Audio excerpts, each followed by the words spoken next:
Sheeba's food and സ്പൈസസിലേക്ക് സ്വാഗതം. ഇന്ന് നമ്മൾ വളരെ ടേസ്റ്റി ആയിട്ടും അതുപോലെ തന്നെ ഹെൽത്തി ആയിട്ട് കഴിക്കാൻ പറ്റിയിട്ടുള്ള ഒരു ചീരത്തോരൻ്റെ റെസിപ്പി ആയിട്ടാണ് വന്നിരിക്കുന്നത്. അപ്പോൾ ഈ ഒരു ചീരത്തോരൻ നമുക്ക് ഒട്ടും കുഴഞ്ഞു പോവാതെയാണ് ഉണ്ടാക്കിയിരിക്കുന്നത്. കർക്കിടക മാസത്തിൽ സാധാരണ നമ്മൾ പത്തില തോരനൊക്കെ തയ്യാറാക്കാറുള്ളതാണ്. അപ്പോൾ ആ ഒരു സമയത്ത് തയ്യാറാക്കാൻ പറ്റുന്നതാണ് ഈ ഒരു ചീരത്തോരൻ. ഇത് കഞ്ഞിയുടെ കൂടെയും ചോറിൻ്റെ കൂടെയൊക്കെ നല്ലൊരു കോമ്പിനേഷനാണ്. അപ്പോൾ ധാരാളം ഗുണങ്ങൾ അടങ്ങിയിട്ടുള്ളതാണ് ചീരയിൽ. ചുമന്ന ചീരയിൽ അയൺ ധാരാളം അടങ്ങിയിട്ടുണ്ട്. അതുപോലെ തന്നെ വൈറ്റമിൻ എ, വൈറ്റമിൻ സി ഒക്കെ ധാരാളമായിട്ട് അടങ്ങിയിട്ടുള്ളതാണ്. ഡൈജസ്റ്റീവ് സിസ്റ്റത്തിന് ഹെൽപ്പ് ചെയ്യുന്നതാണ്. ഫൈബർ കണ്ടന്റ് ധാരാളം അടങ്ങിയിട്ടുള്ളതാണ്. അതുകൊണ്ട് തന്നെ അനീമിക് ആയിട്ടുള്ളവർക്ക് കഴിക്കാൻ പറ്റിയിട്ടുള്ളതാണ് ഈ ഒരു ചുമന്ന ചീരത്തോരന്. കൂടാതെ ചീര കഴിക്കുന്നതുകൊണ്ട് തന്നെ ബോൺ ഹെൽത്തിന് ഹെൽപ്പ് ചെയ്യുന്നതാണ്. അതുപോലെ തന്നെ ഇമ്മ്യൂണി സിസ്റ്റത്തിനൊക്കെ ഹെൽപ്പ് ചെയ്യുന്നതാണ്. അപ്പോൾ നിങ്ങൾ ഇതുവരെ ഈ ഒരു രീതിയിൽ ട്രൈ ചെയ്തിട്ടില്ലെങ്കിൽ ഇതൊന്ന് ട്രൈ ചെയ്ത ശേഷം ഫീഡ്ബാക്ക് തരാൻ മറക്കരുത്. കൂടാതെ നിങ്ങൾ എൻ്റെ ചാനൽ ഇതുവരെ സബ്സ്ക്രൈബ് ചെയ്യാതെയാണ് കാണുന്നതെങ്കിൽ സബ്സ്ക്രൈബ് ചെയ്യാനും, ഈ വീഡിയോ ഇഷ്ടപ്പെടുകയാണെങ്കിൽ ലൈക്ക് ചെയ്യാനും കമൻറ്റ് ചെയ്യാനും അതുപോലെ ഫാമിലിക്കും ഫ്രണ്ട്സിനും ഒന്ന് ഷെയർ ചെയ്യാനും മറക്കരുത്. Thank you. ചീരത്തോരൻ എങ്ങനെ തയ്യാറാക്കുന്നതെന്ന് നോക്കാം. സാധാരണ ചീരത്തോരൻ തയ്യാറാക്കുമ്പോൾ കുഴഞ്ഞ് നല്ല പീഞ്ഞ് പോലെ പോവാറുണ്ട്. അപ്പോൾ നമ്മളിന്ന് തയ്യാറാക്കുന്നത് ഒട്ടും കുഴഞ്ഞു പോവാതെ എങ്ങനെ ചീരത്തോരൻ തയ്യാറാക്കുന്നതെന്ന് നോക്കാം. അപ്പോൾ ഈ ഒരു രീതിയിലാണ് നമുക്കിവിടെ ചീര വാങ്ങിക്കാൻ കിട്ടുന്നത്. ആദ്യം നമുക്ക് ഇതൊന്ന് കഴുകിയെടുക്കാം. അല്പം ഉപ്പും അതുപോലെ തന്നെ മഞ്ഞൾപ്പൊടിയും ചേർത്ത വെള്ളത്തിലാണെന്ന് കഴുകിയെടുക്കുന്നത്. ചീര കഴുകിയെടുക്കുന്നതിന് വേണ്ടി ഞാൻ ബൗൾ വെച്ചിട്ടുണ്ട്. ഇതിലേക്ക് ഞാൻ കല്ലുപ്പാണ് ചേർത്തിരിക്കുന്നത്. ഇതിലേക്ക് മഞ്ഞൾപ്പൊടിയാണ് ചേർത്തിരിക്കുന്നത്.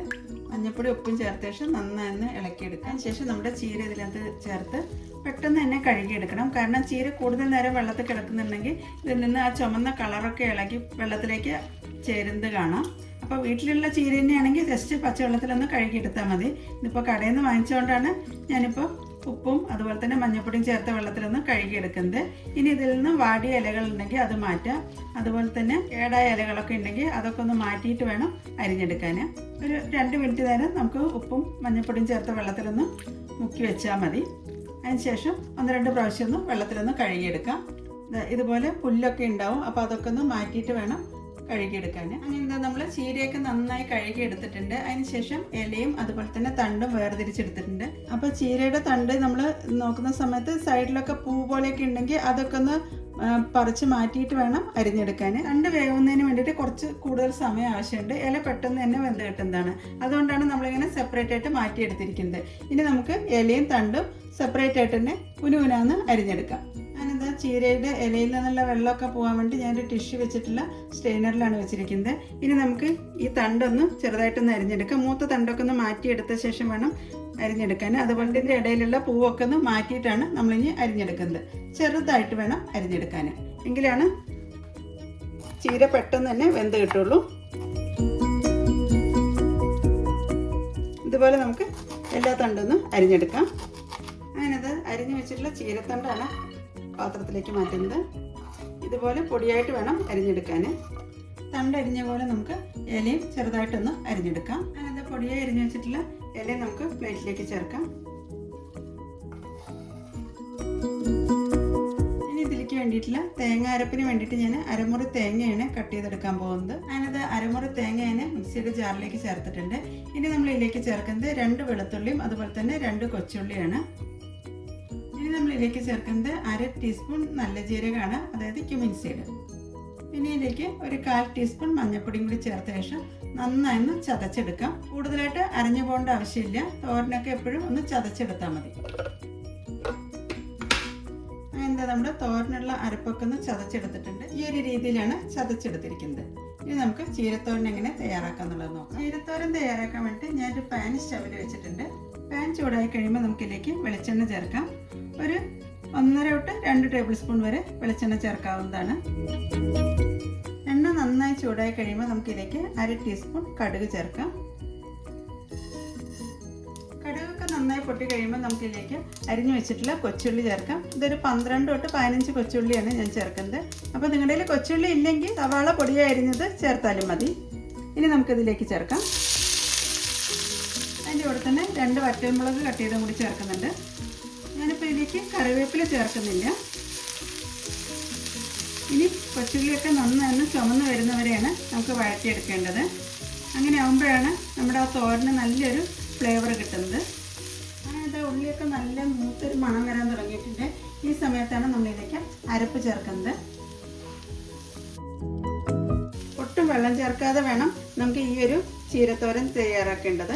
അതിനത് അരപ്പും ചേർത്ത ശേഷം പിന്നെ നന്നായൊന്ന് എണ്ണയിലൊന്ന് വഴറ്റി യോജിപ്പിക്കാം.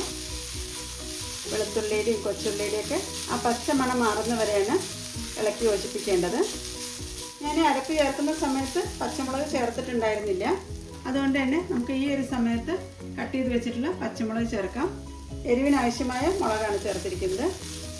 ഞാനിവിടെ ഇപ്പോൾ 1.5 പച്ചമുളകാണ് എടുത്തിരിക്കുന്നത്. അങ്ങനത്തെ നമ്മൾ തേങ്ങയും ചേർത്ത ശേഷം നന്നായൊന്ന് വഴറ്റിയെടുത്തിട്ടുണ്ട്. ആ വെളുത്തുള്ളിയുടെ പച്ചമണമൊക്കെ ഒന്ന് മാറി ഒരു ഫ്ലേവർ വരുന്ന സമയത്ത് നമുക്ക് ഇതിലേക്ക് അരിഞ്ഞു വെച്ചിട്ടുള്ള ചീരയുടെ തണ്ടാണ് ആദ്യം ചേർക്കേണ്ടത്. ആദ്യം നമുക്ക് കട്ട് ചെയ്ത് വെച്ചിട്ടുള്ള ചീരയുടെ തണ്ട് ചേർക്കാം. പൊടിയായി അരിഞ്ഞുകൊണ്ട് തന്നെ പെട്ടെന്ന് വെന്ത് കിട്ടുന്നതാണ്.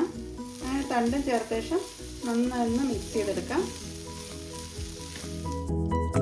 സ്ലോ ഫ്ലെയിമിലാണ് നമ്മൾ ഇത് കുക്ക് ചെയ്തെടുക്കേണ്ടത്. അങ്ങനെ നമ്മൾ തണ്ടും ചേർത്ത ശേഷം കുറച്ച് നേരം ഒന്ന് അടച്ചു വെച്ചൊന്ന് വേവിക്കാം. ഒരു 2-3 മിനിറ്റ് സ്ലോ ഫ്ലെയിമിലാണ് നമ്മൾ അടച്ചു വെച്ച് വേവിക്കുന്നത്.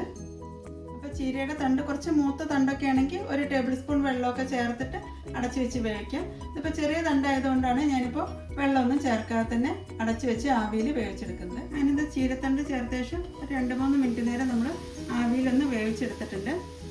നമുക്കൊന്ന് ഇളക്കി യോജിപ്പിക്കാം. നമ്മളിതിലേക്ക് ഉപ്പ് ഇതുവരെ ചേർത്തിട്ടുണ്ടായിരുന്നില്ല. ഇനി നമുക്കിതിലേക്ക് തോരന് ആവശ്യമായിട്ടുള്ള ഉപ്പ് ചേർക്കാം.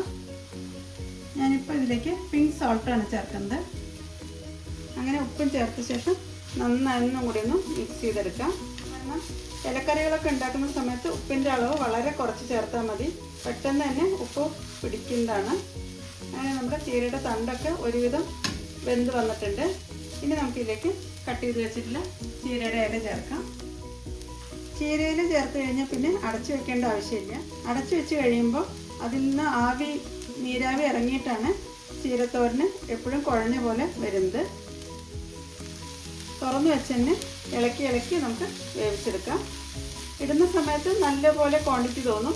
പക്ഷെ വെന്ത് കഴിയുമ്പോഴേക്കും ലീഫൊക്കെ നന്നായി ചുരുങ്ങി വരുന്നത് കാണാം.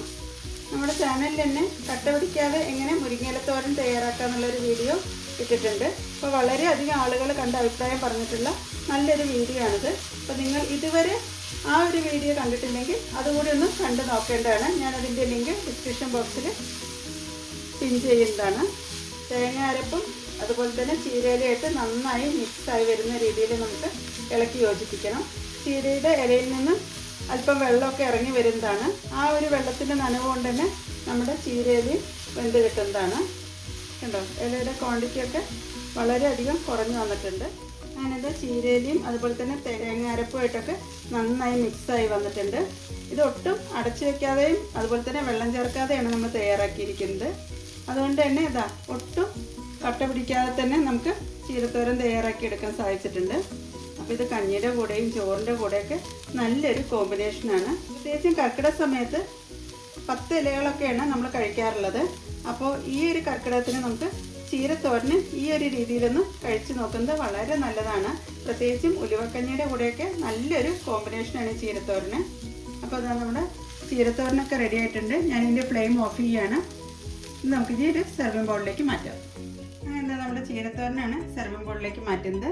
അപ്പോൾ അത് ഒട്ടും കുഴഞ്ഞു പോവാതെയാണ് നമ്മുടെ ഈ ഒരു ചീരത്തോരൻ തയ്യാറാക്കിയിരിക്കുന്നത്. ചീരത്തോരനൊക്കെ ഒരു സെർവിങ് ബൗളിലേക്ക് മാറ്റിയിട്ടുണ്ട്. ഞാൻ പച്ചമുളകും അതുപോലെ തന്നെ കറിവേപ്പിലയും വെച്ചിട്ടാണ് ഒന്ന് ഗാർണിഷ് ചെയ്തിരിക്കുന്നത്. അപ്പോൾ വളരെ ഹെൽത്തി ആയിട്ടും അതുപോലെ തന്നെ ടേസ്റ്റി ആയിട്ടും കഴിക്കാൻ പറ്റിയിട്ടുള്ളതാണ് ഈ ഒരു ചീരത്തോരൻ. അപ്പോൾ എല്ലാവരും കർക്കിടക മാസത്തിൽ 10 തോരൻ തയ്യാറാക്കുന്ന സമയത്ത് ഈ ഒരു ചീരത്തോരനെ ഉൾപ്പെടുത്താൻ മറക്കരുത്. Thank you.